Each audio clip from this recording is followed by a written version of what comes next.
Welcome to PTG TV. This is your host, Antonio Hicks, aka Escaping the Matrix. In this episode of Real Talk and Conversation with today's candidate, I welcome on Manswell Peterson, Georgia Secretary of State candidate. Manswell is a native of Albany, Georgia, and a product of the Dougherty County School System. Manswell served in the United States Navy during the First War in Desert Storm and is now a disabled veteran. He also formerly served as a Senior Corporal and Supervisor for the Albany Police Department. And following his time in the military and law enforcement careers, he was a professor at Darton State College in Albany, teaching courses in criminal justice and Homeland security. He's authored over 20 books, writes movies, television shows, and is an active member of Omega Psi Phi Fraternity. Manswell currently lives in Albany with his wife and youngest son. His wife, LaTanya, is also a professor teaching online criminal justice courses at American Intercontinental University. Welcome on the show, Manswell. Thank you for having me. Thank you. So the first question I ask all my guests when they come on, everybody running for office is, who are you? Who the hell are you? Who is Manswell? Believe it or not, I'm a guy that loves to tell stories. And that's what makes me, in the author world, you only have, right now in the U.S., probably about 6 males that can actually write romance and drama. And so, I write, in 6 different genres. But, romance and drama, that's my biggest stay. And I'm just a guy that enjoys life. I work hard, I play harder, but, I care about my city, I care about my state. Obviously, I care about my country because I did serve. And I'm that guy that you can actually go to the family barbecue with, and we can play spades with, or we can actually sit at the table and we can break down some constitutional law. You trying to start a fight? Yeah, because it's weird because in playing our some family, spades. We playing spades, and then because we got 5 lawyers in the family, so we playing spades, and then we get in more fights about the law and cybersecurity. Just like regular families get into it about spades. So sometimes arguments about spade, who reneged, you cut diamonds and you got diamonds in your hand. Or we talking about the law. So that's who I am. I'm just a well-rounded guy, literally and figuratively, and I just enjoy life, man. All right, yeah, you been talking about some cybersecurity. That's my thing. Ooh, we can talk some cybersecurity. And them doggone carrots, they be hanging out there for people to run behind. They actually got other stuff going on behind the scenes. Man, if they only knew. Yeah, it's whew. I see so many people mess up on Facebook with that, hey, do this new cartoon character thing, and it's like, and you just give them a back door to your whole profile and all your passwords, and they don't even realize it. What is, and I know we before we, well, I'm gonna get off topic for a second. We talking about security. My biggest thing is people worried about the government having access. Oh, matter of fact, but you know what? Let's talk about, we're talking about voting. So somebody posed a comment or a question on Facebook about, what's the problem with us actually verifying your ID through your thumbprint or through a fingerprint, through a biometric reader. And people was like, "Oh my God, I don't want the government having access to my personal information, my thumbprint and stuff." So they got too much stuff. They gonna be trying to do this and do that with my personal information. So me coming, that's the world I live in. That's what I got my education in, is security. I'm like, well, they already know who you are. Yeah. I was like, when you got a driver's license, I was like, when you got a driver's license, they had to already scan your fingerprint to put in your information on your driver's license. I'm like, when you go to the doctor's office, they have your information in the doctor's office, and you worried about your security or you worried about your data being out there. I'm like, do you not remember the big Equifax hack that just happened not too long ago, where all of your information was leaked out? All the data breaches from AT&T, all the telecom companies, the one they had with Netflix, Sony, they had the big data. So I say all to say, your information is already out there, people. Stop worrying about your... If you got online banking, if you do with Amazon, Hulu, Netflix, Amazon Prime, whatever, your information is already out there, and you're trying to come up with excuses, and your information is there. It's there. It's there. It's like, you cannot hide it. And, oh man, trust me, man. When I started talking about that, they looked at me like, well, how do you know? Well, I only handle it for the United States Navy and DOD, so I only get called in for breaches. You know, they try to figure out what's going on. And so, I mean, I really don't know nothing about it. So, you know. Or the only secure platform, I do tell people this, is the only secure operating system or mobile operating system that's out there is Apple. So Apple does have within their server, they have a 2-day period that they hold your information before it's completely wiped. Because Apple didn't walk around establishing data farms. And if you don't know what a data farm is a ton of servers housed in rural areas that take all the information from out of those the people that's living within that state or that area, and that's where all of your stuff is housed at. Right. So now who does have data farms? Amazon and Google. Google said, so the two main operating systems that exist in the mobile arena right now is iOS, which is Apple, or Android, which is Google. Former CEO said a long time ago, Google has no intention of ever deleting any of your information off of their servers, ever, period. You know why? Because they make money off of your data. Like the phone companies, they make money off of your data, which means every time you send a message on your Android messaging system, I don't care what Android you use, because everybody got a different flavor of Android, just like Linux, which is based off of Linux. Your information goes through Google servers, same as iPhone through iMessage, but still goes through Google server. Google never deletes your data. Never. So you worried about a fingerprint. If you got an Android phone, your stuff already. If you sending out nude pictures, if any of this stuff, all that stuff is in Google servers. It's saved. You know, and Google has no problem with cooperating with the government, unlike Apple. Look, Google will actually. If the government comes in with a piece of paper, we need, what's the name now? Yeah. Yes. Whereas Apple will fight you and fight you and fight you. And so that's why I tell people all the time, you know, I'm not gonna lie to you, I love my Android, but yet I don't send anything over there that I can't afford to be seen. And I tell people that all the time. But even more so, I tell them, while you're out there taking those 100 selfies and you got other pictures, and you're thinking, well, I didn't send nobody. It's saved. The cloud is real. The cloud is real. And guess what? One subpoena, and trust me, man, I worked many cases when I did investigations, and I go in there and I pull somebody's entire cloud. And, you know, as a guy, I played Omega Psi Phi in college. I pulled people's cloud, and it made me blush. Now, look, I'm a Q dog, and it made me blush. And I'm like, ooh, okay, so y'all think just because you delete it, it's gone? No, baby, it's always in the cloud. It's always in the cloud. So I tell people all the time, hey, if you don't want the world to see it, because if they ever hack the cloud and just release it, I hope you ain't embarrassed. I said, I mean, of course, people got mad at me when I said it because everybody wants to do the whole paper system, and I'm saying, you know, paper ballots are good for when you're trying to do counts and stuff, but I'm like, I think we should go, and I said on my show, I think we should go to a cloud storage voting system. And it was because I'm like, you can encrypt it. Oh, well, people can have. I'm like, man, I said, you don't know how hard it is to hack a cloud server. I'm like, it's hard, and I work in it. It's hard, and because it's more than a 256-bit encryption, and like and then you have multiple servers and firewalls that's preventing people from gaining access to it. It is hard. It is hard. So I'm like, I think, and we're gonna get back to you. You said security, and whenever somebody says security, whenever people say security, you know, my antennas go up. I was like, oh, let's talk about security real quick.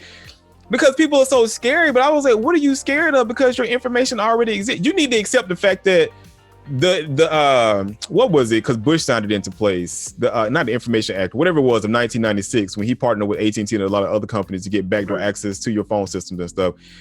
Bro, they already got access to your stuff. So I don't know what you're worried about. Yes, paper is good, but we saw what happened with paper during Stacey Abrams' campaign when they had back rooms of ballots that people forgot about. So I'm like, if you're worried about paper, you should also be worried about ballots getting lost too. So I'm like, it's almost technically the same thing. So for me, being an IT, I'm IT, and I like digital stuff. I think digital stuff is made way more secure than paper. Because like you said, with digital, I'm always have a cache file. Even if I delete the cache file, I still got partial images that I can regroup stuff and bring it back together because it's stored on an image drive. So I'm like, they can lie about a ballot. I can find your ballot. If it's in data, I can find your ballot. Trust me, I got plans for that. So, what's making you run for office, brother? Yeah, I'm sorry. Like I said, when you start talking about IT stuff, I have to get on my high horse for a minute. Now, watch it. And see, here's part of that. What made me run for this office? Because sometimes change needs to come, and right now Georgia's about 20 years behind. And I'm not going to sugarcoat it. I have an app that I'm going to do, the Secretary of State app, where we're going to actually allow you, before early voting starts, I want people to be able to be educated. Look at all the amendments. That way you can go Google them and research them and look for that. We're going to have who's all running in your area. So Georgia has 159 counties, and that app is going to cover all 159 counties. So you're going to know who's running for school board, sheriff, governor, lieutenant governor, secretary of state, state representative. I want to see those changes to bring us to the modern times. Again, what made me run for this office is because I saw the inadequate way it's being ran. And I'm going to say this, and I'm going to step on some toes with this one. Not just Republicans, but Democrats as well. Because when you have a chance to affect change, you either affect the change or guess what? You just go along to get along. I'm not that guy. So yeah, I'm going to come in and I'm going to change the way, that office is ran. I'm going to change the website. Our website is probably one of the worst Secretary of State websites in the country. You will spend 6 hours trying to find your paperwork to run for office. I want to change that. I want to change the way our licenses is done. I want to change the way certification is done. So I want to get with all the technical schools and show them this is how we're going to do the new testing. That is why I'm running, because I want to see my people, all people, black, blue, brown, yellow, it don't matter who you are. I want to see you get that opportunity and that chance to improve your life. And right now, nobody's doing it. That office is set on cruise control, and it's been on cruise control for a long time. It's time to change it. Yeah, it's just time to change it. I agree. It's just time for change across the board, especially when it comes to Georgia, which is why I like having this segment, which is why I started this segment, because I get tired of people, and like you and I talk, people talking about their policy. Policy is great, but what are you going to do when you actually in office, and what are you pushing for? And let's hear more about who you are as a person, because I know if I can identify with you as a person, whether I like all your policies or not, if I can, I can trust you then to know that you have my best interest at heart. Right.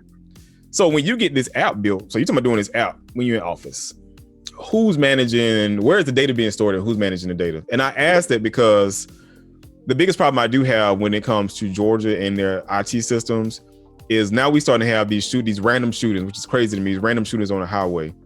Right. And we have cameras on the highway, but we don't house the data anywhere. The cameras are just meant for real time. Like you can't go back and pull any data.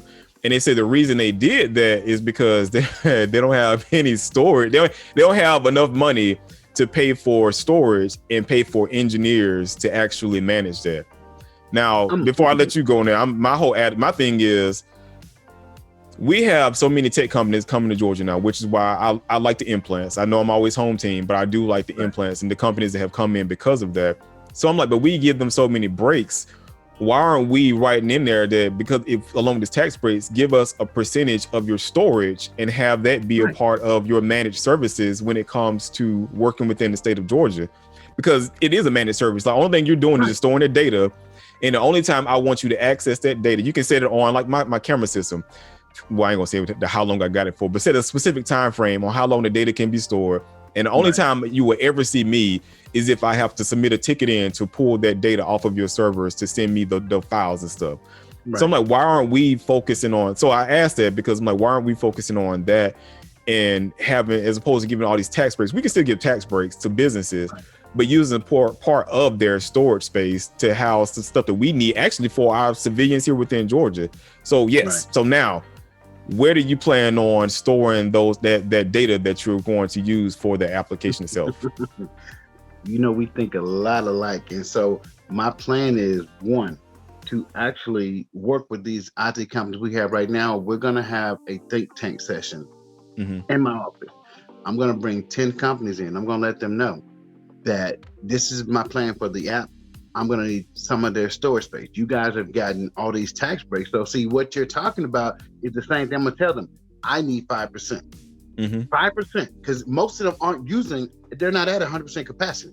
They have storage space just sitting out there. So my thing is, if I start getting these companies to give me access, 5% to store this stuff, because let me explain to you how this app is going to work so people will understand who are watching now. There's a 3-layer security system I'm going to put with this app.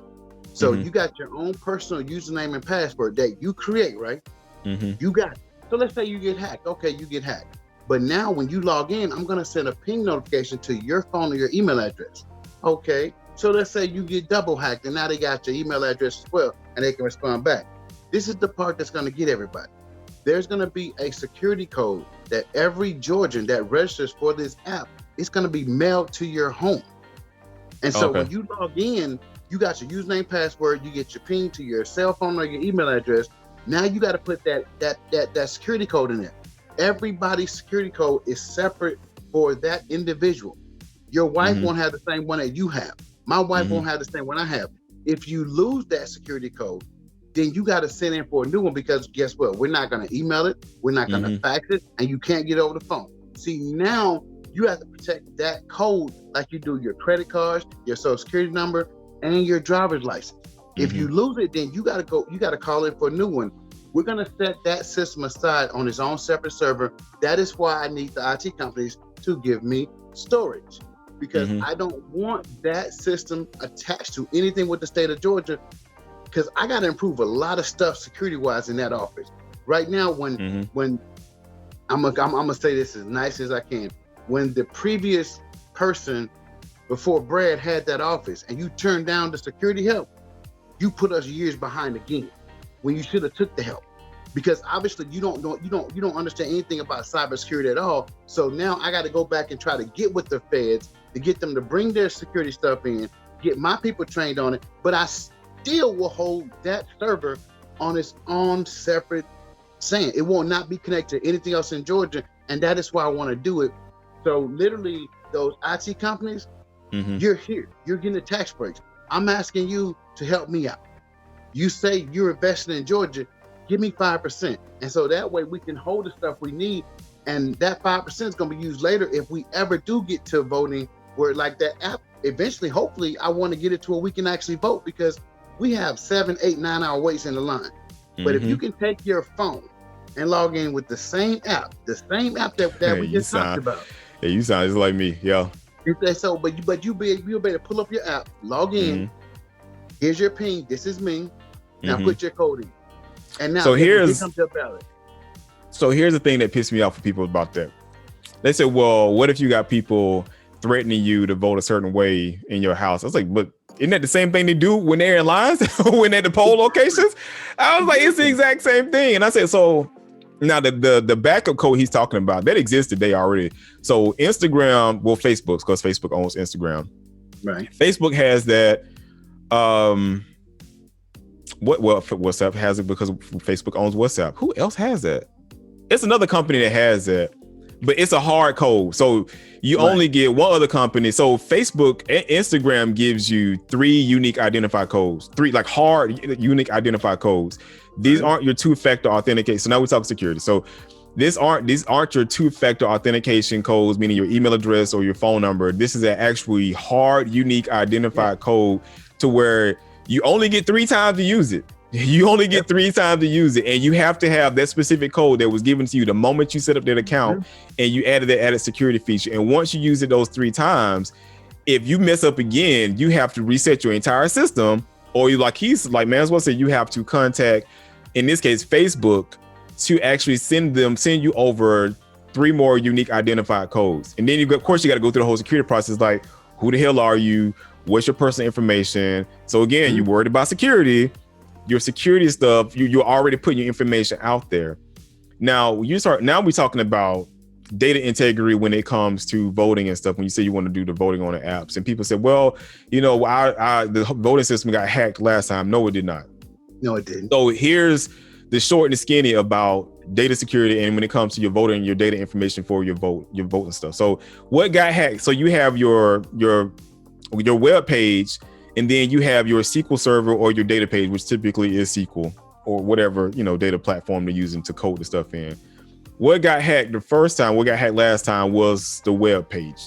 So yes, your web page has your base information, but that's any website. that's written in Java, PHP, HTML, CSS, any of that stuff. So they hack the front end of it. And of course they got some data off the front end, but nowhere in the front end can you change any vote, because that system is not connected to the actual data voting system. Those are two separate platforms on two different IPs, two different NAT addresses, in the host of NAT addresses. Those are two separate systems that have no way of talking to one another. Right. So what you're saying, I was thinking the same thing too. I was thinking, why aren't we can use our smartphone? What if you lose your smartphone? Well, I mean, you still got access to, I don't want to say the cloud. You would have to go through another authentication if you go to another smart device, download the app again, and still go through the authentication stuff using your two-factor authentication or one of your unique identifier codes, like you said, it's going to be mailed to them to validate who you are. Well, what if somebody hacks my phone? Well, phones nowadays are hard to hack. I'm gonna be real with you. This whole notion of people can hack a phone, no. You can, yes, if somebody really wants to get into like an iPhone, I'm gonna say nothing is unhackable, because I work in security. Nothing is unhackable. Everything can be hacked. But I'm like, you aren't that important. Just to be real with y'all, y'all aren't that important. Nobody's. And they're not important enough for the hours that's gonna take to break it down. Yes, and that's you're not important. To people, okay, and let's keep it simple. The Android, like I use Android. Mm-hmm. Right now, I'm not important enough for them to spend the 6+ hours to get through my system. Apple is worse. Yes. Apple is worse. But see, when we tell people, when they sign up for this app, we're going to have an education tour of Georgia. So we're going to let people know, do not store that last bit of security. Do not store it on your phone. Do not put it anywhere on your computer. Leave it like it is. So like Big Mama used to always have that insurance policy hanging by the kitchen door. So when the insurance man came, you need to put this in a desk drawer or somewhere in your house. Do not store it. We're doing our best to try to bring that office up to par. And so this is one of those steps. Like I said, right now, the first step is voter education. It's going to be wonderful because, again, I talk to people, they talk to me, I didn't know about these 3 amendments. And now you got to guess, yes or no, yes or no, yes or no. And you already been sitting in line for 3 hours. So now you really going to read that long amendment? Most of us won't do it. That is why I want to have that stuff up 30 days prior to early voting. So now when you do go early vote, guess what? You have a chance to research this stuff. This is what's not being done. They don't care. They don't want voter education. I do. I'm going to put it in there. I'm not going to ask for permission. I'm going to put it in there because what I'm doing is voter education. So I'm not doing anything that the legislator will be mad about, the governor, whoever he or she may be, whatever. This is voter education. This is something that's under the purview of the Secretary of State. So I'm going to do it. It's going to improve all of our lives because it's going to make us all better educated. And I actually have about 8 Secretary of State's offices right now that have heard about this app. And it's like, when you get it up, can we please come get a demonstration? So it's not just the fact I got Georgians excited. I got other states already excited about this. So it's going to be a wonderful tool for a lot of people, man, especially people who they just don't know. I researched amendments. I asked for video tutorials too. That's one of my biggest complaints. Another big complaint I always say about my biggest complaint. It's one of my big complaints too, because a lot of times when people go into these sites, there's a lot of reading.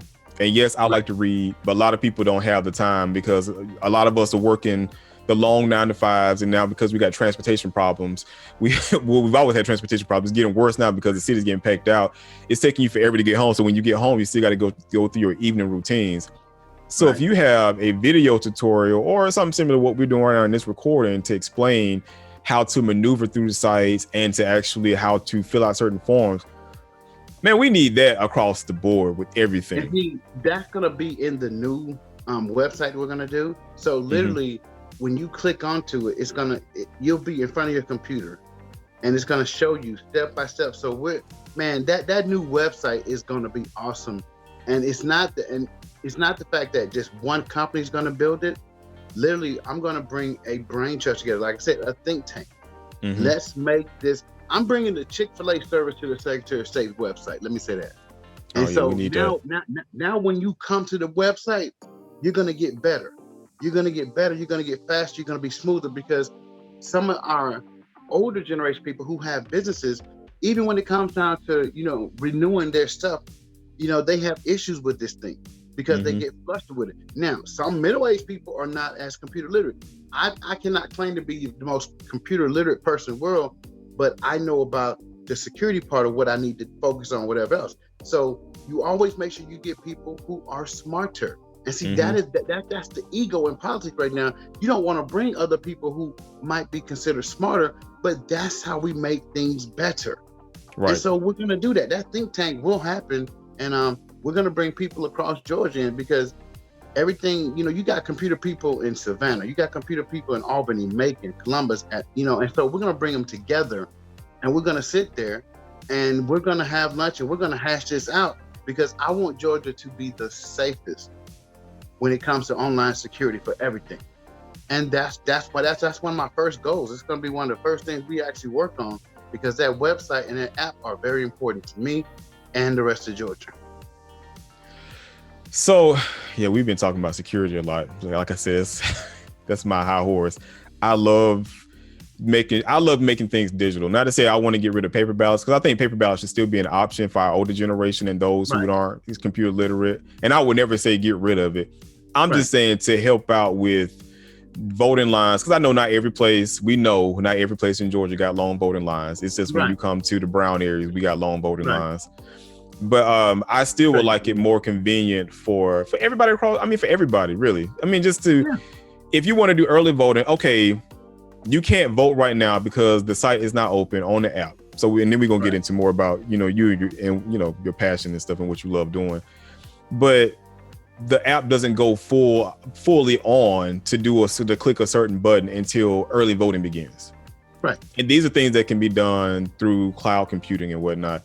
So that's why I'm like, I think we need that aspect of digital. And that way, when you see in votes, you can see real time what's going on. You don't have to sit there and wait for people to count ballots and stuff. Everything has been authenticated, because it's authenticated by your unique identifiers, authenticated by your biometric data and stuff. All those things are done. And we can argue all day long about what's secure and who got access to your information. This is my field that I've been working in for 20 something years. This is Manswell field that he done when he was in the military. And DOD. So I'm like, I know more about this than you do as a regular consumer. And I know the benefits to it, and I do know the downsides of it. But I could also, because I'm a regular person too, I know the downsides of paper ballots, and I know the downsides of the machines that we have out there right now. So I'm like, if you won't have to worry about power consumption when it's on your device, because it's your device. Like voting locations now, okay, we got the power that's being utilized by these machines are too much for the power that's all allocated within the school. So it's causing certain devices to shut down for whatever reason. But anyway, enough about that.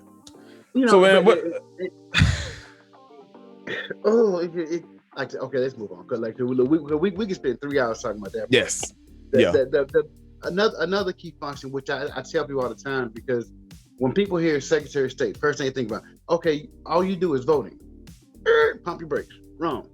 We deal with the licensing, we deal with the certification, we deal with the graveyards, we deal with securities, we deal with all of that stuff. So let's take them one at a time real quick. When you deal with licensing and certification, you got your plumbers, your electricians, your barbers, your beauticians, you got all those people there who have to be licensed. Everybody is not a test taker. As a college professor, I had to defend my thesis. I was in my doctoral program, and that's when, I got the better book deal. So I left my doctoral program because I had money on the table. My wife went and had to defend her dissertation. We can do the same thing for these people that are coming out of these technical schools with all these, diplomas and everything else. So now, instead of just being a complete written test, now I'm going to break it in 3 phases. You can do the complete written test, you can do a written/oral test, or you can do an oral test. Because everybody's not a test taker. What I am going to do is give more people an opportunity to get that license and certification in their field. Because, give an example, there's an electrician in Macon, Georgia. And he told me, he says, I can't pass the test, so I'm still getting paid as an apprentice. So that's taking money out of his pocket, but they're getting the full pay because he knows what he's doing. He just doesn't have that piece of paper hanging on the wall. So now when he goes and he can tell you exactly how to rewire a house and everything else, we're going to actually get a group of your peers in the electrician field. And now they're going to give you that oral exam the same as they give you on the thesis or anything else. You can't tell me we can't change this. People just don't want to put the time behind it to change it. People don't want to contact the experts in that field and say, okay, I need you on this panel. We're going to do, your panel for 3 days. And we'll let people know these are the 3 days that we can test you. Pick a day, let us know. And so now we're going to do it that way. If you want to do the written is actually online. So then do it that way. You come in and, you go to the centers we got across the state, do your written exam. If you want to do a written oral, obviously you got to come in now because your first part is written, the second part is oral, but it still gives you a better chance of passing and getting your license, your certification. Again, looking at stuff that the Secretary of State office does outside of voting, most people only think about voting, but we vote every 2 or 4 years unless there's a special election going on somewhere in the state. There's always special elections going on, but there's so much in that office. There's so much in that office that people are missing out on. And so now I'm actually highlighting that and people are understanding that, okay, so you got to plan for the entire office, which is real good. We appreciate that. Second part, the cemeteries. Our current Secretary of State just had to fine a company $750,000. I want you to hear that again. Not 750, not 7,500, not 75,000. They fined the company $750,000 because they were not doing the proper upkeep to the cemeteries. If you are a Georgian and you want to go visit your loved ones, you should not have to worry about that place looking so horrified. It's like off of a darn horror movie. These are things that people aren't looking at, the little things that the Secretary of State office do. Well, I call them little things, but they're huge. They are huge. And so it's so much in that office that we want to actually revamp, revitalize, and rebirth because it's not being done right now. The people who are supposed to be doing it, they're getting pulled in the other fields doing other things. No, if you're on my cemetery crew, then guess what? I need you bouncing around the state, checking out these cemeteries, making sure that everything is up to par, because when you go visit your loved ones, you want to make sure that it's being adequately done. And so, that's something that they have to do. My biggest thing is when we all go to vote, and I know you've seen this if you vote in Georgia. Trust me, I'm not trying to get rid of in-person voting, but when you go to vote in person, there's a bottleneck to when you got to give them your driver's license. That's where the bottleneck starts, because it don't matter how big your county is, they're going to give you 3 computers to process people in. It don't matter if the line is 6, 7, 8 hours long, 3 computers. What I want to do is I want to bump that up to where it's actually 10 computers in the bigger areas. Now, 5 of those computers are going to be for the able-bodied people. 5 are going to be for the seniors and the disabled people. Because when the senior and disabled people have to come in there, that's the issue. Now we got to bring them to the front because they can't stand in line 5, 6, 7 hours. They're going to pass out or get sick or whatever else. So now we got 2 separate lines. We got the able-bodied people flushing through. You got the seniors and the disabled people being flushed through over here. When we finish that line on the senior disabled side, now we pull the first 5 over here. We get them in. Boom. Now you're voting. Some senior come on, we put them in. Now when they finish, we pull 5 more people. It's going to cut the times in half or more. And these are simple implementations that they can do. They just don't want to do it.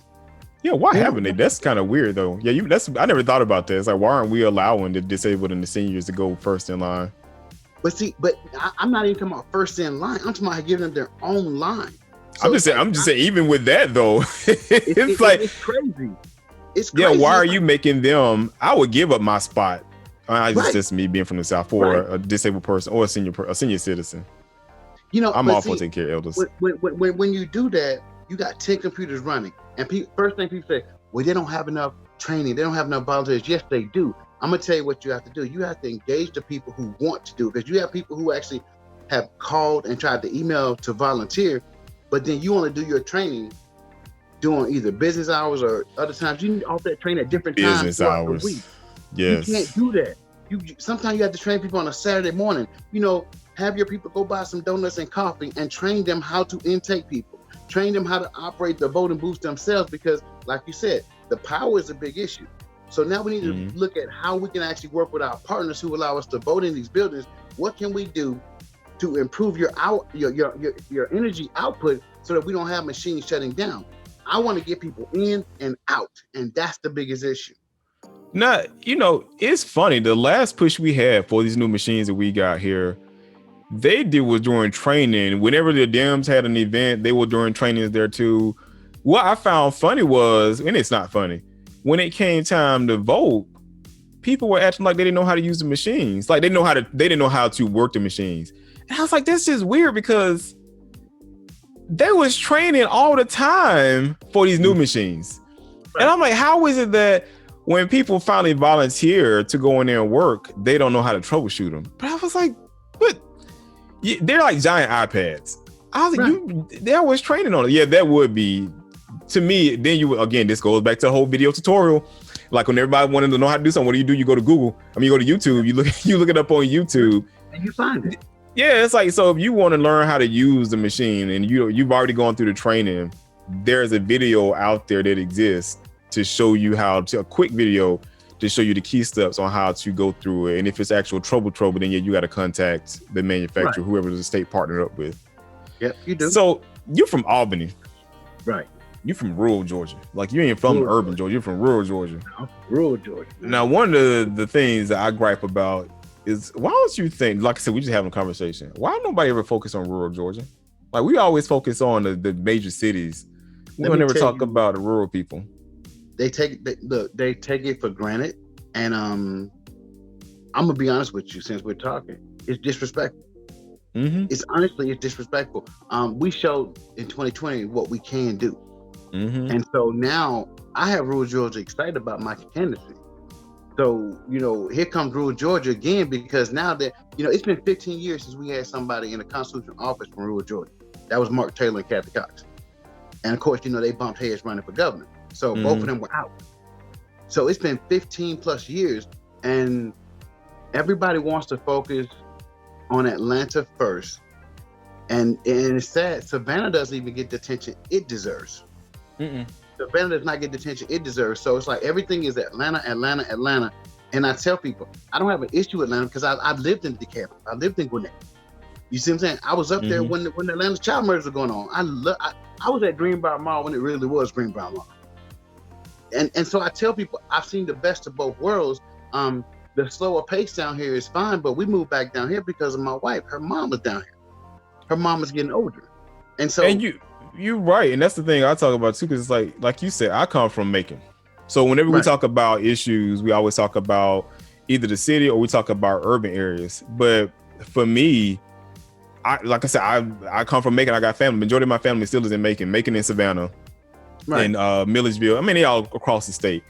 Right. But I'm like, you can't always focus on the city areas and urban areas. You have to look at rural areas too. And see, when I say rural areas, I'm not just talking about specifically about Black people. I'm talking about white. It's typically Black and white. you don't have too many Hispanic people. I mean, some of them they're moving out there now, but it's typically Black. In Georgia, is Black and white. Black and white, yeah. And I'm like, I'm not just talking about Black people. I'm talking about white people because everybody being forgotten about. And I'm like, why are you forgetting about these people? Because they live here too. And yeah, I know where I'm from now. It's a highly populated area, even living in Loganville. Right. But I can't forget about my family and the people that I grew up around that live in rural Georgia, rural areas, period, across this entire country, rural areas, because they need help. They don't have access to big hospitals all the time. They don't have access to giant grocery stores. And even like when you and I was growing up, we had like the local farmers markets everywhere. Those are being cut down. Yeah. And I tell people all the time, I was like, man, growing up in Macon, dude, you couldn't go, if you was homeless, you couldn't go hungry. You just couldn't go hungry because it was food everywhere. It wasn't meat. It was fruit and vegetables everywhere. You could walk down anybody's alley and you could pick a peach, plums, grapes, tomatoes, everything. And so it's still here. But I'm going to tell you the biggest thing that I'm hearing right now, Albany at one time, we had Cooper Tire. We had, we got Miller Brewing, which is Coors Miller Brewing now. We had a Merck. We had Bob's Candy. We had the airplane construction company as well. We had all these corporations. Now we've lost, 3 of them. Mm-hmm. We have the MCLB down here. Why isn't the state make sure that they're focusing on something? Because we have a major depot, not just at MCLB. We have a major depot, the only one on the East Coast. So what I want to do, another thing I'm trying to do is to get them to generate some energy is I want to have a program set up where the veterans, when they get out of the military, we're going to set them up to start their own small business from the skill set that the military gave them. You need more companies. We don't need more Dollar Generals. And I tell people that. Yes. When you get more Dollar Generals, it lets you know that you're almost getting ready to be at that food desert area. We lost a major grocery store chain down here in Albany. And so the people on the south side of Albany, they did not have a grocery store. Now we finally have Food Line has come in and replaced them, but they went almost 9 months without a major grocery store on that side of town. The job market is coming here now. You got all these low-paying jobs. Well, you need to bring in some other better-paying jobs, and those better-paying jobs come from what? Those top 5 seats in Georgia. Those are the people that meet with these CEOs and these other corporate, headhunters who are actually looking to expand in Georgia. And if you don't have somebody from South or rural Georgia speaking up for South and rural Georgia, you won't get anything. And so North Georgia too. And so North Georgia's getting ignored too. And so that is the biggest issue because, as you know, everything goes through the Secretary of State office. So I will actually have access to some of these people coming in. Okay, I know you want to build your factory here, but guess what? We got a location down here in Macon or Columbus or Albany. Let me take you on a 3-city tour. Let's hit Macon, Columbus, Albany, and let you look. See, right now, when you only focus on Atlanta, you only focus on trying to build up Atlanta. You cannot build up one part and let the other part go. And the example I use to people is you can have a handlebars, you can have a seat, you can have a front wheel and a back wheel on a bicycle. But if you don't have a chain, you're not going anywhere. So rural Georgia is like that chain that, you really don't pay attention to it till it pops.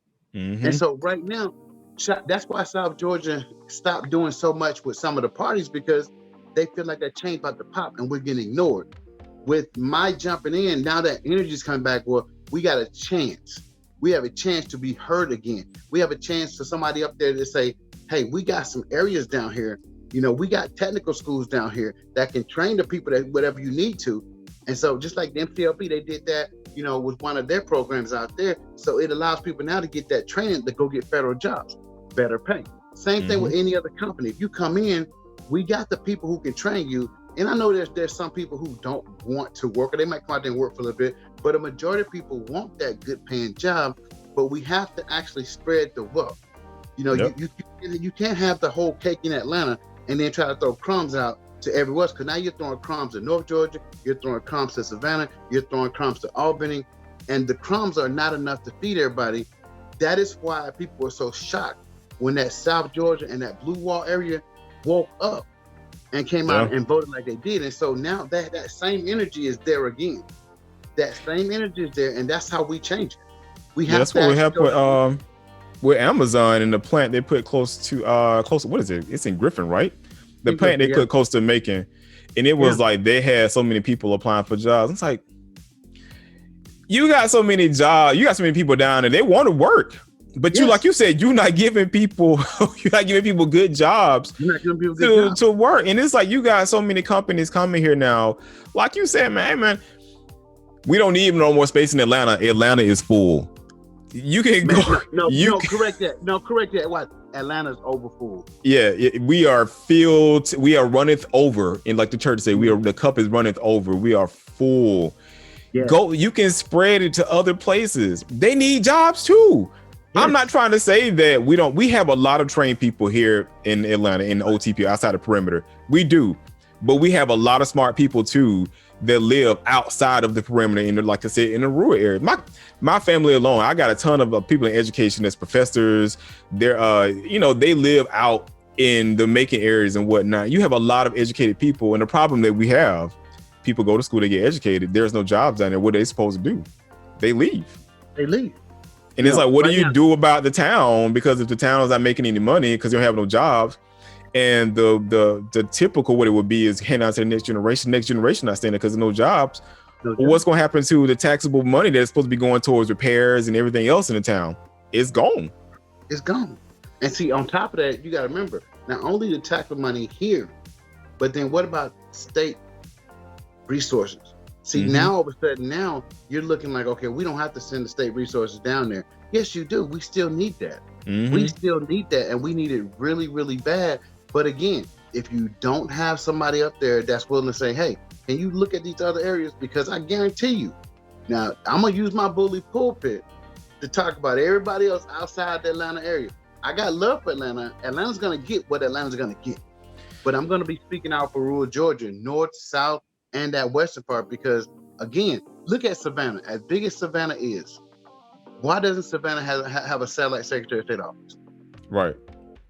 That's ridiculous. And so I'm going to put it in there. And so I have a small plan.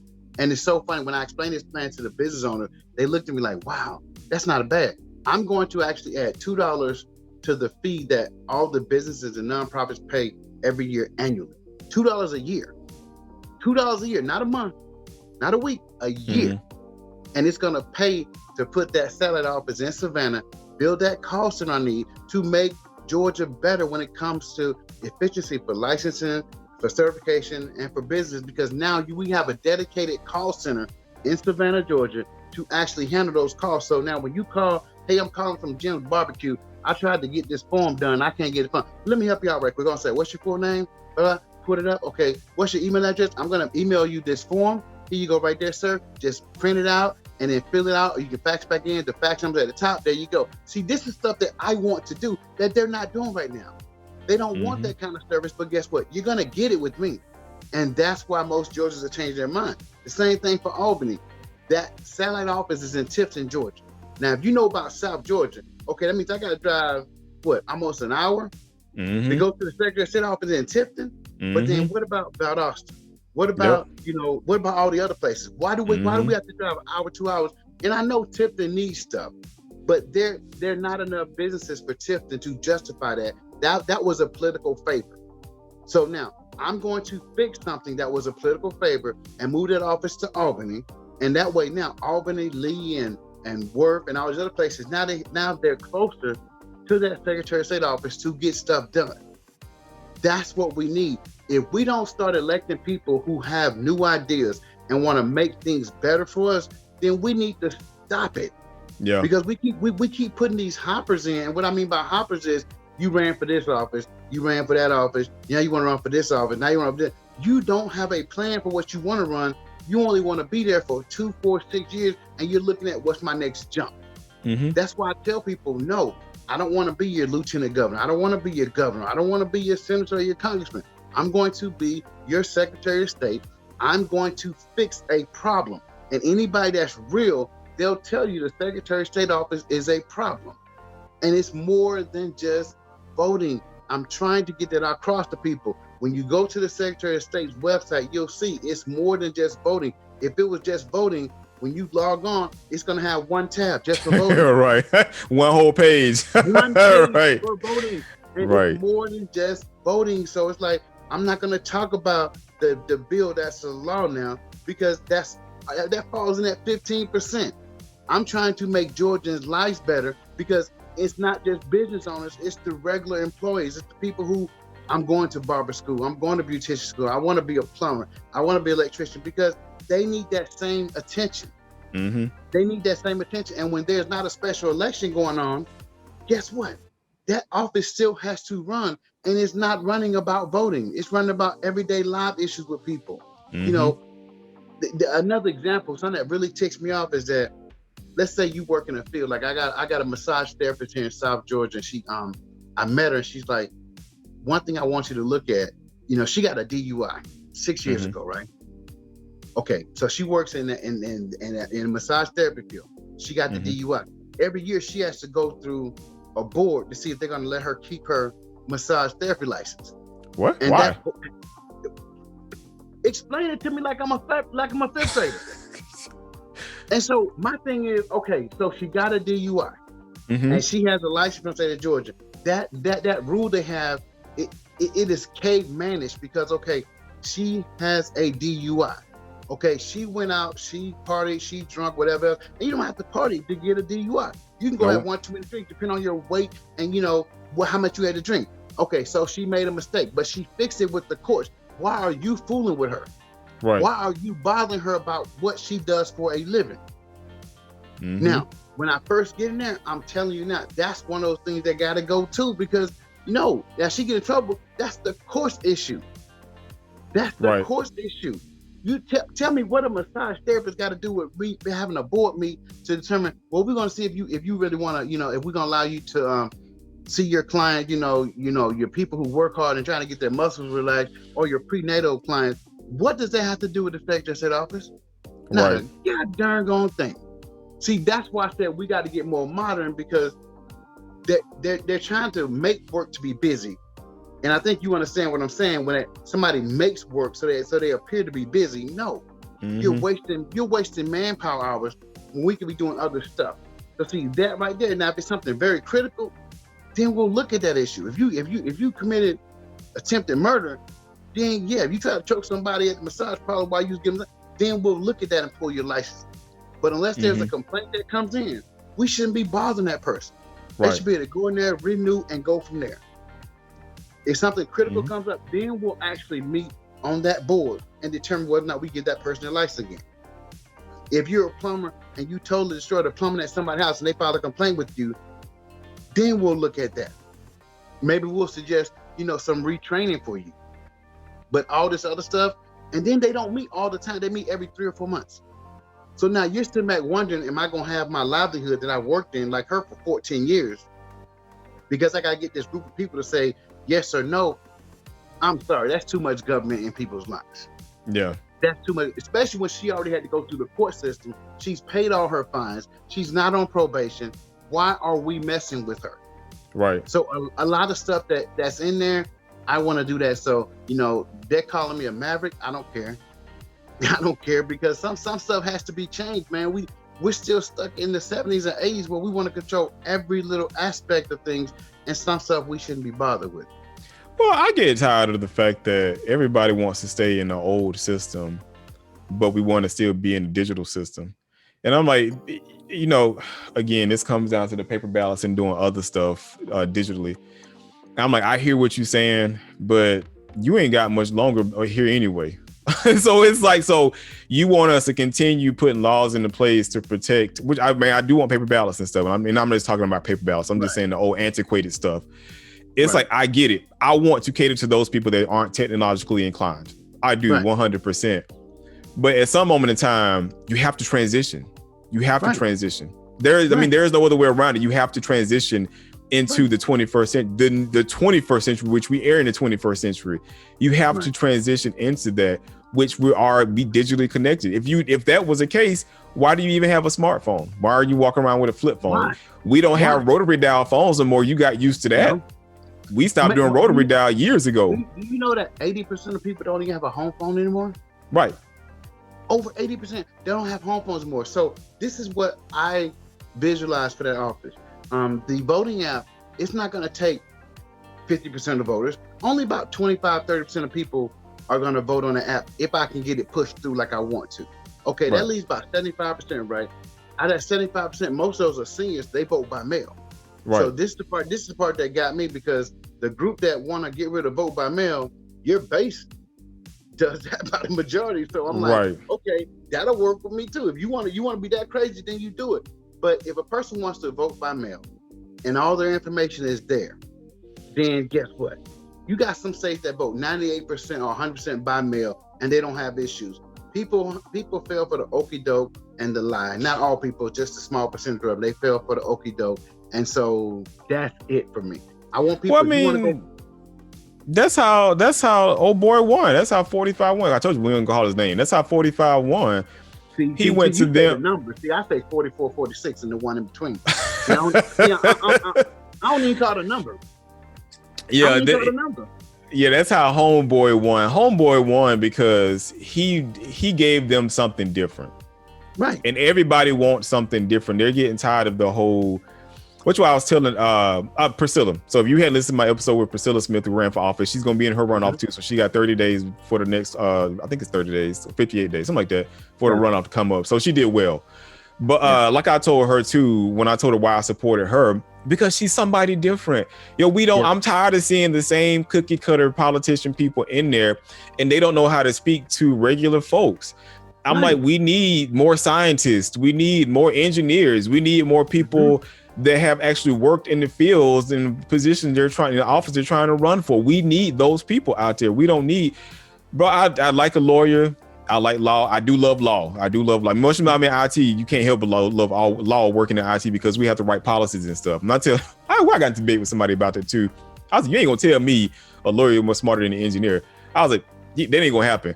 I was like, because we not only create policy, we build it. Right. First of all, we reverse engineer it. Then we build it to make it better. And then once we get done building it and making it better, we have to create the policy and the rules behind it. So then once we get done doing that, we have to train people on it. And once we get done doing that, we have to present it to a way to the board and everybody else that don't understand technology on how it works. And then we have to create and train. So I'm like, so we do everything it takes. I'm sorry, I love engineer. I'm an engineer. We love everything it takes to build something out and create the rules that go along with it. We understand more about policy than anybody else out there. Exactly. I'm sorry. I mean, that's how it goes. But see, just like what you just said, I tell people this right here, and I'm going to hold true to this my entire time with the Secretary of State office, because I do believe we're going to win this election because we are getting support from Democrats and Republicans. When I win this office, you'll never hear who I'm going to vote for, because that office is supposed to be the most unbiased office in the state. And so you'll never hear me say, hey, I supported this person, that person, whatever else. And I tell people that, and they're like, because I had people ask me, like we had a local school board race here. It just happened yesterday. And people, Manswell, can you endorse me? I can't, because I've already made a commitment and a promise that I will never go out and endorse people like that. I'm sorry, it's not going to happen. If I'm going to actually give you guys fair and promising results for all these elections, I can't seem to be like, I'm favoring this side. Right. Because this side is going to say, well, we know you support this person because you said it. You'll never hear me. You'll never, ever hear me say that. And I tell people, if you're a Democrat and you're going to win, you're going to win. If you're a Republican, you're going to win, you're going to win. So yeah, it got some people all riled up. And I said, see, that's your problem. You don't want people to be fair across the board. You want me to lean either left, right, or right. No, I am straight down the middle with this one. As your Secretary of State, I should not be endorsing anybody. I should not be telling you who I voted for. I'm a Georgian just like you are. I get to vote and cast my ballot. But as Secretary of State, I should never, ever, ever tell somebody. I don't care if we're having coffee at IHOP or we're at the governor's ball in Atlanta. I'm not telling you who I voted for. And that's how that office should be. It should be ran where I only see Georgians. I only see numbers when it comes to elections. I only report numbers when it comes to elections. And this is a new, refreshing thing that I'm going to bring to the table, because people are like, so you're not never, ever. And one person said, are you sure? How far are you willing to go? I said, I don't know if you're a religious man, but if Jesus said, I'm running on this ticket right here, I'm not endorsing him. And that's what I mean. And look, and me being from rural Georgia, you know how we feel about going to church. You sure do, yes, right. So guess what? No, I'm not endorsing nobody. I'm not telling you, hey, this is who I'm supporting. No. And so if it makes you mad, then that means I really need to change it, because that's the problem. For too long, people have been in office, again, Democrat and Republican, and you hear them talking about stuff. I'm more focused on getting the veterans their own small business. I'm focused on doing the Women's Entrepreneur Tour that I want to set when I get kicked off here. That's 6 different stops around the state of Georgia. 6 different stops showcasing female business owners. And I want to showcase them because they have a lot of talent that's not being centered on. As Secretary of State, I deal with business all day long. So I'm going to get with the labor commissioner, and I'm going to get with some other leaders in different parts of the state. And I'm like, look, let's put this showcase together. We're going to do this annually. So get ready, guys. Because somebody might find, okay, this is the person I need for this. I was ordering this from Nebraska, but now I found out I got a female business owner right here that's 4 hours away. Now I'm even closer. Yep. It's the bigger difference. So I'm focused on Georgians, and that's what it should be. Again, voting is 15% of that office, but there's 85%. If you went to a job and you only focus on 15% of that job, you're gonna get fired. You have to focus on the entire job of what you're doing. I'm glad you're talking about vets, though. Even though, I know you ex-military. It saddens me when I see people that's went out, sacrificed their life and served this country. I don't care if they served it for their own selfish needs or going to school or whatever. Right. They still went out and serve this country only to come back and have the country just crap all over them. Yep. And I'm like, it agitates me to no end. It agitates me. We have to do it. We have to do it because look at all the veterans we have that are in Georgia right now. Mm-hmm. And homeless. Right. But trust me, like I said, and see that's one of my pet peeve projects. You know, we do that during Thanksgiving and Christmas where we actually try to get them set up and get them fed and everything else. And I'm going to continue to do that work, even as Secretary of State, because again, it gives me a bigger bully pulpit, right? It gives me more confidence to say, hey, we got some veterans here that are homeless. I want to actually see what I can do because there's a nonprofit, you know, in South Georgia that focuses on this. I'm going to see how I can pull everybody together so we can start trying to build some mini houses all around the state.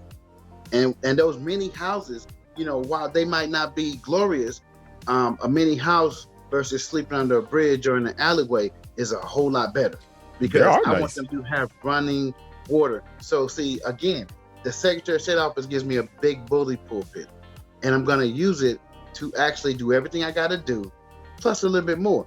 That is why I tell people, no, I don't have time to worry about governor, lieutenant governor, everything else, because I got enough on my plate what I want to do when I get in that office. I don't want to see, you know, homeless veterans out there starving and not having running water. And I'm sorry, I'm not going to take no excuse from anybody, Democrat or Republican. We spend so much money on frivolous stuff. You can't tell me that we can't do anything. So every time when the session's in, as long as I'm Secretary of State, I'm going to be begging Democrats and Republicans for money for homeless veterans. And I'm going to be talking to them. And I'm letting them know, hey, we got these guys who served. And now if you tell me you don't want to help me, I'll use my bully pulpit and say, I want to talk to these representatives right here. And none of these representatives right here want to support homeless veterans. Now, one thing about it, everybody either knows a veteran, they are a veteran, or they got family members of veterans. Now, I'll cost you your job. And I'm being real with you. I'll cost you your job because I'll tell everybody, this person don't care about veterans. See, you have to learn how to use your bully pulpit for good. Right. And see, right now, a lot of people use their bully pulpit for personal gain. Yep. See, I don't want personal gain. I want to see my fellow vets actually get one leg up, because most veterans are proud. They're not gonna come ask you for help. So when you start building the mini houses, because you got land that's just sitting there, or you got old homes that are just sitting there, if we can actually get the state to say, okay, we got a Department of Veteran Affairs for Georgia. So now all of a sudden, you know, you got a nonprofit here. Let's help that nonprofit increase their funds, take over this building. Now we can tell the disabled vets, hey, if you're in Albany, Macon, or Columbus, here's the location. Go there, take a shower, get a good night's sleep, get a hot meal in your belly. You know, even if they just check in for the evening, it gives me something to say, okay, I can sleep better at night because, you know, I'm gonna have to support my homeboy. You got money for wars, but can't feed the poor. Right. Something's wrong with that. Something's wrong with that. We spend too much money overseas on everything. But what about my fellow vets? And so that's going to be things that I'm going to work on. So again, as you can see, I'm not the typical person who runs for office, you know. And so people that look at me, they say, well, this is your first time. No, I ran 20 years ago. I ran for state representative from Albany. But who cares if it's your first time? They had no problem supporting Ossoff and Warnock. So, I mean, whatever. And I had a guy, he told me, says, I never heard of you. And so I just simply replied back. I said, I never heard of you. I said, but my name is Manswell Peterson. Here's my website, what I want to do. And so then he after I actually, you know, got him like that, he decided to take it to the inbox. Oh, I wasn't saying to be disrespectful. I said, I understand. You were saying it because you wanted to know who I was, right? You know, look, trying to smoke. I knew he was being disrespectful. Right. Okay. And so then he comes back. He's like, well, yeah, I looked at the website. You do got some good ideas, man. I guess I'm gonna see you, you know, when you come to Atlanta. Okay, you'll see me. My schedule's posted, but my Facebook page is wide open. Anytime you want to talk, you can talk to me. And that's why I use my platform. That's why I use my platform as a bully platform too, because I call it for what it is. I don't care if you're Republican or Democrats. Because even with the line waiting out in my district, if you wait in line 8 hours and you get tired of waiting in line, it's not benefiting no Republican, because this is a blue district. It's benefiting the Democrat that's out here. So why is him or her in a hurry to get stuff fixed? Because the only thing it's doing is making sure they're the incumbent. They're gonna always stay in office, as opposed to people challenging them come in and have a chance of winning, because they don't want people waiting in line a long time. So I'm like, It's people just need to be taken care of, especially like I said, our vets, and we spend so much money on the military, and I'm like, I wouldn't have a problem. I would have a problem, but still, to keep increasing the military budget, but you ain't increasing the pay. I'm like, can you increase the pay? If same way I feel about police officers too. I think if you're risking your life, yes, your life, you only get one of them. If you're risking your life, at bare minimum, you should be making $80,000 a year. I don't care if you a new recruit. I don't care how many perks they give you. I don't care about training they give you. You get training on the job wherever you go anyway. I don't care about any of that stuff. If you are risking your life, at bare minimum, you should be getting 80 to 90, if not six figures, because you only got one life to live. And especially in the military, now I'm not even talking about police. Police, you will suffer from some PTSD. But in the military, you are typically in foreign countries. If you're a ground trooper or you're Marine or whatever, you're in foreign countries. So you got to deal with all this mental stress of being away from family. You got to establish a new family over there. Then you have friends around you might potentially die. So you suffer all kind of mental health issues. Right. And then you got to come back to civilian life and figure out how you going to take all that you learn on how to be a soldier and be a weapon, pretty much how to be a weapon. I don't care if you were serving in IT. I don't care. You got to take all that stuff and figure out how you going to adapt that and do it and work it in a civilian life. A lot of people don't know how to do that. And the discipline is not there. When you come from the military to the civilian side, the discipline is not there for the people that you're going to work with now. So you're used to doing things one way, and then now you see all these people slacking and doing whatever else. And it's not everybody, but then you see stuff that can be changed. Well, you're the new guy here. Be quiet. I'll throw one more group in there for you. My biggest issue is that, like, every year we raise money for teachers. Yeah. Why do I have teachers buying supplies out of their paycheck? Oh yeah. So now you're talking about my first responders. So yeah, teachers are my first responders. Yeah, why is it that I was talking about it with Priscilla too? Is like, why is it the first budget to get cut? Why do you cut education before you cut anything else? That is the first thing to get cut. Everything else, and it's like because literally, and you're on my Facebook page now, so you're gonna see me like in 3 weeks. You're gonna see me start raising money from my friends for shoes for school. And for gift cards for teachers. And so the teachers, we try to give them a $100 gift card, and we try to collect as much as we can to do that. And people are like, well, now you're campaigning, and I'm still gonna do it, because guess what? Either you're gonna support or you're not. But my biggest thing is, I know that teachers go out there and they go to Walmart before school starts. You got to buy pencils and paper and crayons and other stuff, because you have some families out there, they can't afford to get it. And the part that irks me is that you got a nerve to get mad about teachers and their summer breaks. Go work in the classroom. I worked in the college classroom, and I've seen kids come in there, Miss Peterson, I'm barely making, I paid my fees, but I don't have a book, because the book is $340. The book is $340, and then when you try to go back and resell, they're going to give you $50 for it. Yep. So what I started doing was, I got with the book companies for my students. I said, give me at least 10 books, a semester. Give me anytime we change books, give me 10 books. And so what I do, I tell the kids, here's your agreement. I'm gonna let you use this book for free, but you have to return it. If not, you're gonna pay the full $350, and I'm gonna send the money to the company and buy a brand new one. And so that's how I was able to do that. You have to use your bully pulpit, because the companies want me to buy their books. They want me to get the kids to buy their books. Think about it, that's 45, 60 kids in the classroom, right? So you're gonna give me 10 books. If you don't give me 10 books, I'll go get somebody else, and they're going to give me 10 books, and I'll use their book. Now you're going to lose that money.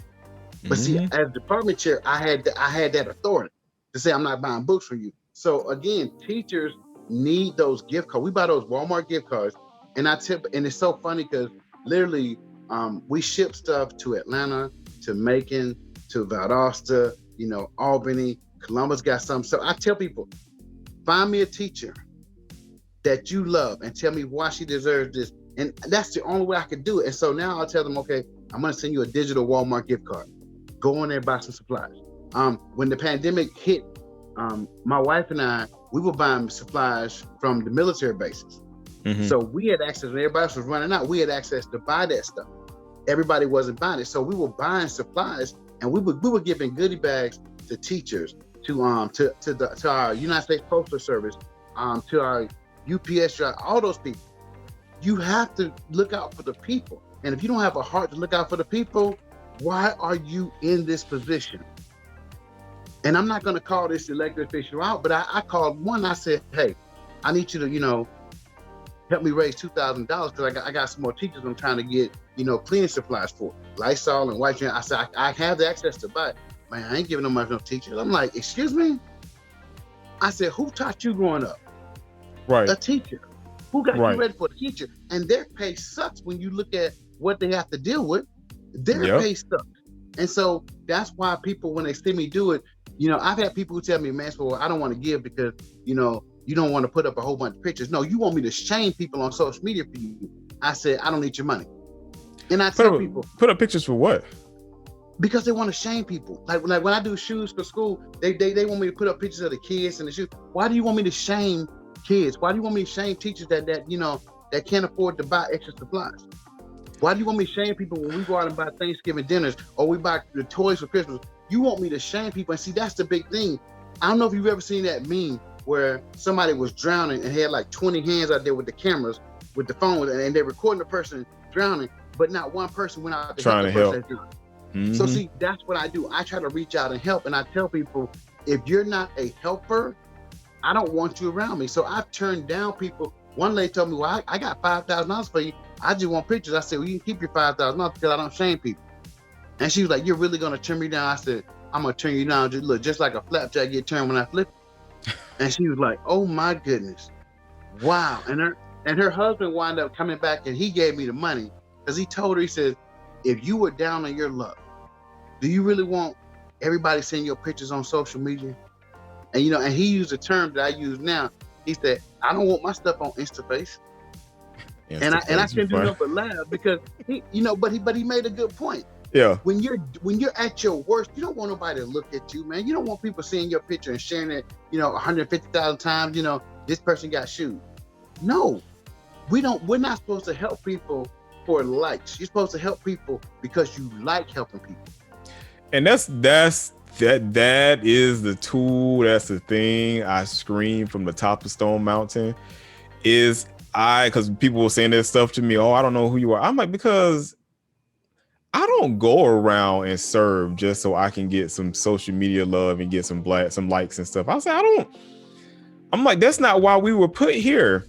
We were put here I like science too. I'm like, we were put here to help one another. You can't get by without helping somebody else. You're not supposed to. I'm like, so, right. So I'm like, why is the only reason, even if because I don't care how it seems disingenuous when you're going to go out and help somebody and then you turn around and take a picture of it. Say, oh, can I get a selfie with you? And you clicking your camera and stuff so you can put it online. Oh, look what I did today. I'm like, I don't care nothing about that. I'm like, when I went to mentor these kids, when I was working with the Pioneers and stuff, or when I was doing stuff with United Way, and I had to go when I was with the church and we had to go to some of these women's shelters and they would only allow men around certain times. I'm like, man, I wasn't thinking about trying to take no pictures because to me it's just is hurtful, especially when I went through it too. Because I'm like, if somebody was there to help me out, I don't want nobody taking a picture of me when I was at my worst. Because when I was at my worst, I was broken. Do you know why I do it?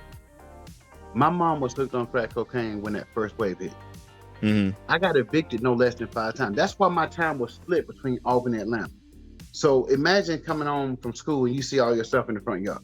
Right. And, yeah. And then we go get a U-Haul, and then now one of my families to pay for us move to Atlanta, and then we get kicked out of Atlanta. We back to Albany, and we back to Atlanta. We back to Albany. So it's like literally, I know what it's like to sit there starving. I know what it's like to be homeless, and that's why I challenge these people. I'm like, most of y'all have never been through anything. Nope. I know what it's like to eat out of a garbage can. See, I can proudly say that now because I pulled myself up, but I had people helping me to pull me up. We had a guy, and his name was Deputy Dog. I don't know if y'all had in y'all school system, but we had a Deputy Dog, and so he would come around and talk to schools, and he took us to the college I went back to teach at, Darton. It was Albany Junior College at the time. That was my first time seeing a college. I was from the hood. I had never been on a college campus before. But then he fed us. And so he would come around, he would check on us, and then he died. They didn't even replace him. So I got a chance to see that lifeline that somebody that cares can do. So now I'm doing my part to help people, and that's what I'm doing. I'm actually helping those people get that money for food. I'm buying those shoes, and we got a shoe store owner here in Albany, and so it's so funny. When we first started, it was only 10 kids. Then we got to 30 kids, 40 kids. Right now, we got 82 kids on our list. And what I do, I challenge my Facebook friends. I'm like, hey guys, I got 82 kids on my list. The average cost of a pair of shoes is $50, $60. You know, if you can sponsor a pair of shoes, sponsor. If you can't, give me $10, $15, $20, and 3 of y'all can pay for one pair of shoes together. But now, they know what it's like to get new shoes. I went to school and I had holes in the bottom of my shoes. So when it rained sometimes, guess what happened to those socks? Because I didn't have a wash machine to wash my clothes properly, right? So funky socks do what? That everybody smell. smells it, right? And so trust me, I went through my own share of downside. So I do my best now to help. Again, when you know what it's like to not have, it pushes me to help even further. And now on this business side, I know what it's like to have that position where you can help people. Now I want to help more. And so that's the problem they got with me, because I'm not the typical politician. I'm not just focused on, you know, hey, let's get my 5 or 6 buddies and help them make some money, whatever. No, I'm coming for the people of Georgia. And if you don't like it, guess what? We don't care, because the support is picking up. One thing about it, we're about to shock everybody in Georgia. And that's the biggest thing, because, you know, everybody in Atlanta has, you know, they have their numbers, they have their things and everything else, but rural Georgia's about to get a representative in Atlanta. Rural Georgia's about to get a representative in Atlanta. And that's what shocked people. But think about this. When people in rural Georgia can't get the job, where they move to? Yeah, they move to Atlanta, right? Yep. A lot of them move to Atlanta, right? So see, when you think, people think, okay, well, you know, we got Atlanta because, you know, we're all ATLers up here. You know, I'm a Grady baby. No, you got a lot of babies born in South Georgia. So, baby, you can't count on 100% of Atlanta being with you. We got a lot of people in South Georgia. That's why I said we're about to shock the state of Georgia on that primary night. Now, what? You heard it here first. Bring it back. When you go on Facebook, you can say, you know what? I talked to him on this day, and he told me that they're about to shock Georgia, and he pulled it off. And that's because I'm out here with the people. So you can have the bells and whistles. I'll give you that. I'd rather have the people who I talk to. I'm looking at you dead in your eyes. I'm telling you what I'm going to fight for. And see, most of these people know I've done what I've done for years, and you've never seen me brag about it on social media. Now, all of a sudden, those same people are telling their family and their friends. And so that's how we picked up support all over the state. And that's how we're going to shock them. Trust me. You can have your bells and whistles. I'll take the people. Yeah. That's what I'm like. I tell people all the time about endorsements and stuff. And I'm not talking about any particular candidate. I'm just saying in general. Right. Endorsements don't impress me. I don't care about endorsements. You know what? Money don't impress me, because if money was the reason why people win, guess what? Michael Bloomberg was president, wouldn't he? Right. And same here. I say that too. People, because that's the first question. Because you and I talked about it. That's the first question people always ask you: how much money you raise? It's like, what does it matter? Because I've seen people raise $8 million. They didn't even win their race. Hell, they didn't even come in a close second. So I'm like, so what does that even mean? Look, not to make anybody mad, but the last election cycle, Joe Biden was in dead last when it came to raising money and everything else. But what sparked him? The people. Yep. The people. Now, don't get me wrong. We know there's a congressman that sparks it by telling everybody I'm supporting him. And then even if he says it, without the people jumping on board and sparking, Joe Biden is not president. Kamala Harris is not vice president. You can have the bells and whistles all day long. Michael Bloomberg had a multi-million-dollar facility and set up, and everybody was there, and they had all their computers, and they had all their analysts, and they had all their consultants and everything else, and they were just spending money left and right, blah, blah. And guess what? I'm going to say it old school country style. He got that whooped. You sure did. He got it whooped. And if you think that is important, the Clinton machine. The Clinton machine, when Bill did it, yeah, he won, but the Clinton machine got beat not once but twice, right? The Clinton machine got beat twice. You know, that guy from that state up there, and he was just a senator, but you know, for some reason he upset the Clinton machine, because everybody said the Clinton machine going. I can't remember the president's name. It's on the tip of my tongue. Oh, Barack Obama. He done had a Clinton machine. Now, for those of y'all that are listening, you know I'm joking about not knowing his name. I know his name. Trust. Yeah, he being sarcastic. Yeah. Watch it. I hope they can understand the sarcastic tone. But at the same time, look, when she ran again, what happened? The Clinton machine got defeated again. Mm-hmm. She was battling with Bernie and she was battling with Elizabeth, and then the people rallied behind somebody else, and guess what? Down went the Clinton machine twice. Now, if you a boxer and you got beat twice, you know, at your chance for a title, you're not coming back again. And guess what? I don't think she's coming back again.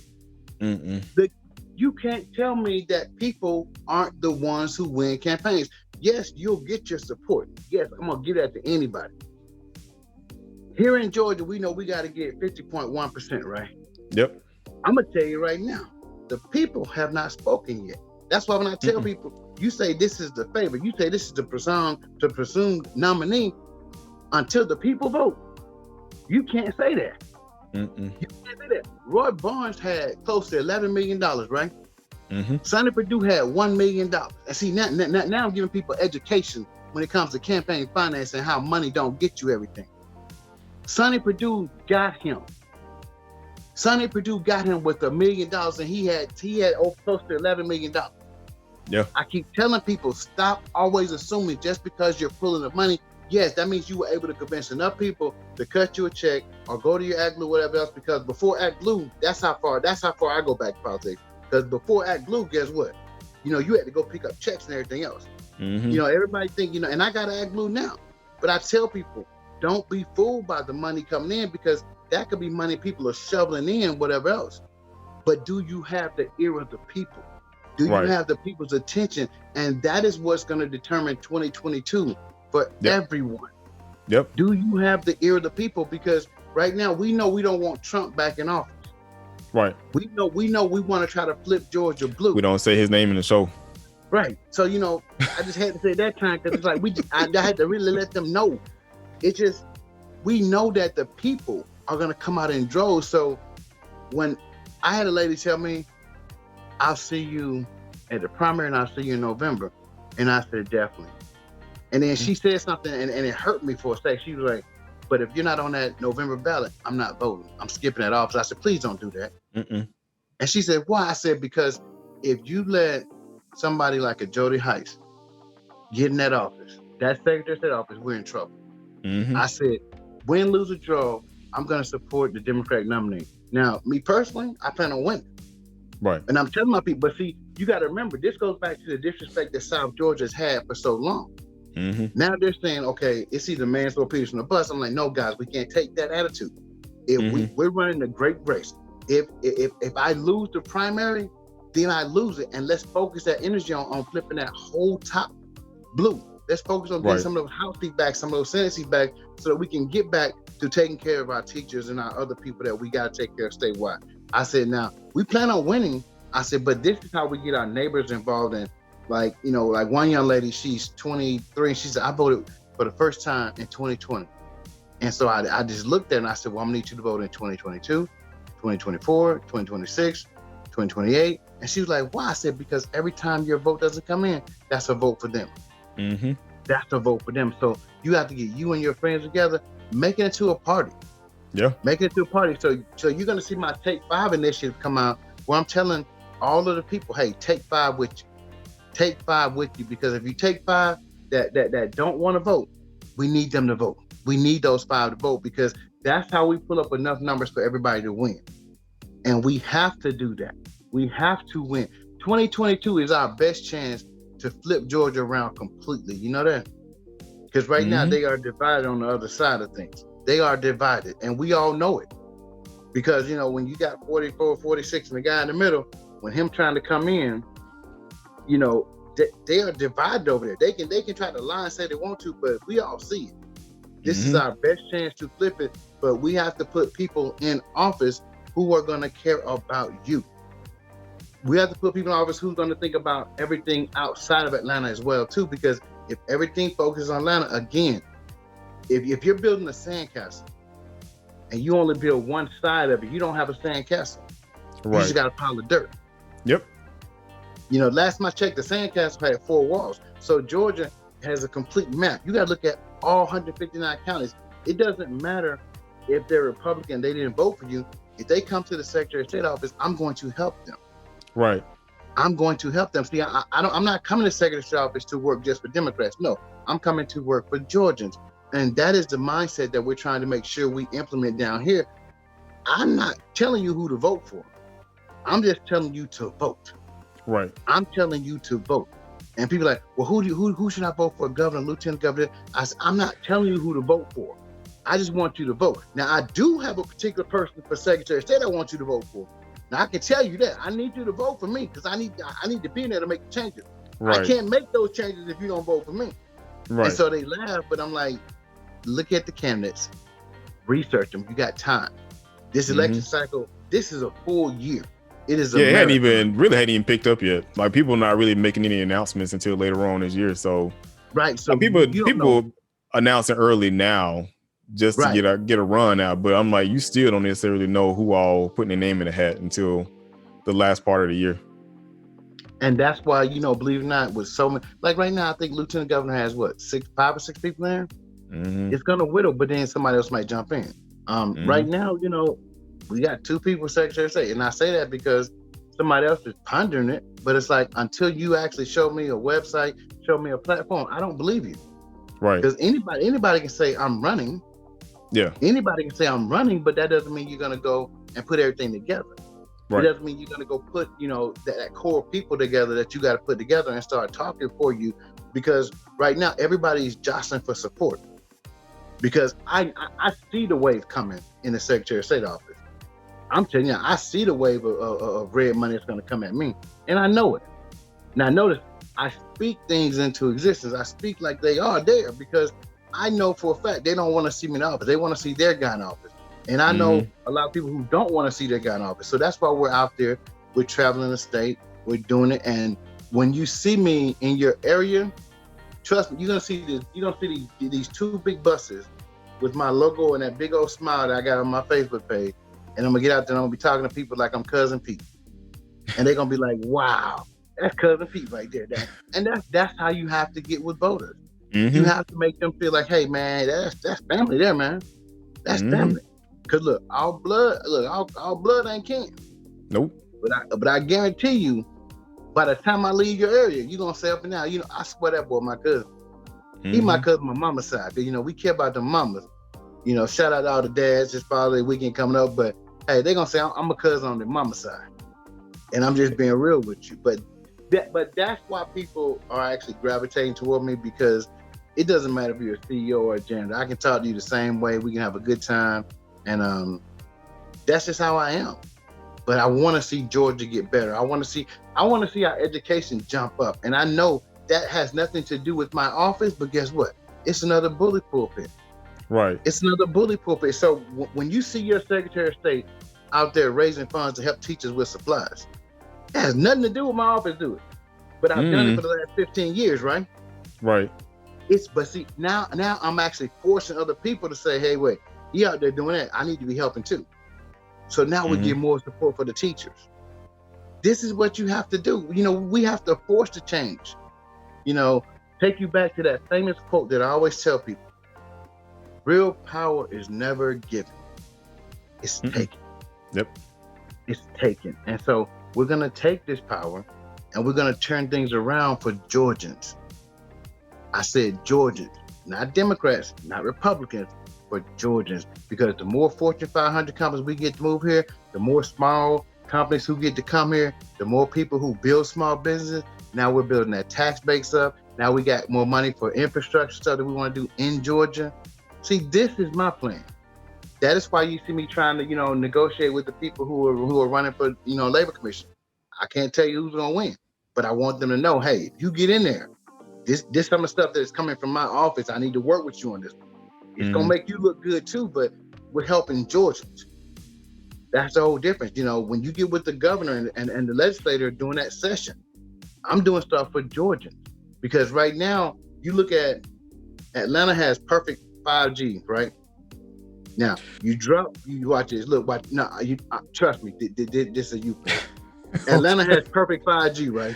Okay. But then look, the further you get outside the perimeter, man, your 4G be acting like 2G. Yeah. And that's an issue with rural Georgia. That's why you see me using, while your 5G is not perfect. Imagine coming back down here to where, you got 4G, but it's still slow. See, that goes back to the infrastructure part of what I'm trying to say. I need you to build it up so now when new companies come in, they're gonna be like, okay, they got the good internet. They got everything going good. We can put a warehouse down there and hire some employees. This is why that bully pulpit for the Secretary of State is so important, because when I go show them, hey, you need to actually make sure we have better access, to Wi-Fi and broadband, all this other stuff, because other companies are not going to look down here. And after a while, you're going to run out of spaces in Atlanta. You're going to run out of spaces. Because look, watch this. You can't stretch the land. You only have so much. And so when I can tell a company, now you come down here, you can actually buy a location for 25% of what you were going to spend in Atlanta. And you can get your workforce. That just save the company's money, right? They still get the tax breaks, but now you're helping other parts of Georgia thrive. And as we all know, when all Georgians thrive, Georgia thrives as a state. That's the bigger difference. That's what I want to do. All right, bro. So as we wind down, tell these people how they can reach you. Tell them about a little bit more. Well, tell people how they can reach you and what your campaign is looking for right now. And when you finish all that, one thing I do ask of all my guests, especially being a Georgian, because I like home teams, being a Georgian, leave a word of encouragement, because we surrounded by so much negative stuff. I ask all my guests to come out. I don't care what my show is about, care if it's about tech or anything, I always leave a word of encouragement to bless over the people. Everybody can reach me easily on Facebook, Manswell T. Peterson, same on Instagram or Twitter. If you look me up, you'll find me there. And the campaign, we just want more people. We want more people who want to see a better Georgia. Georgia is a state, not a city. And I remind people that. So my words of encouragement is, it doesn't matter where you start. It matters where you finish. I've been there before, and I'm a product. I was the son of a crackhead, and look at me now. Now I'm running to be your Secretary of State. So you can't tell me nothing's possible. Everything in this world is possible. Just believe in yourself. And see, I like that. I like people actually highlight some of the things that they've gone through in their life, because a lot of people try to shun away from it because they're worried about the image it might portray, which is why I've always say, I tell people to be the authentic yous, not to tell it just to get people to follow alongside them, but just to tell their story, to let them know that they're just as human as the other person is. Which is why I tell people about all my hardships and stuff I had to go through, and me losing the kid and burying the kid, and me being homeless and trying to figure out how to pay bills and stuff, and taking care of 2 households. And it's not to say I want this trophy or anything like that. It's just that I understand the struggle. I understand it. I'm not there now, but I understand it. And like you say, I was able to overcome it. I was blessed to be able to overcome it. And so my thing is, thank you for being on. Good luck on your campaign. I know you're gonna do well. I always say, I love people that come from this area, that come from Georgia. Same thing I told Priscilla and other folks. To be a Georgian, and it's nothing against the implants coming in, I'm sorry calling people implants, those coming in from outside the state, but to be here at our age, we've seen a lot. Yep. Georgia wasn't always diverse. We've seen a lot at our age. We're not young. And we may look young, but we ain't young. We've seen a lot of change in our state, and for the good. Some of it was for the good, and we've seen a lot of ugliness that y'all haven't seen before. You just coming on the tail end of it. Now you're seeing it.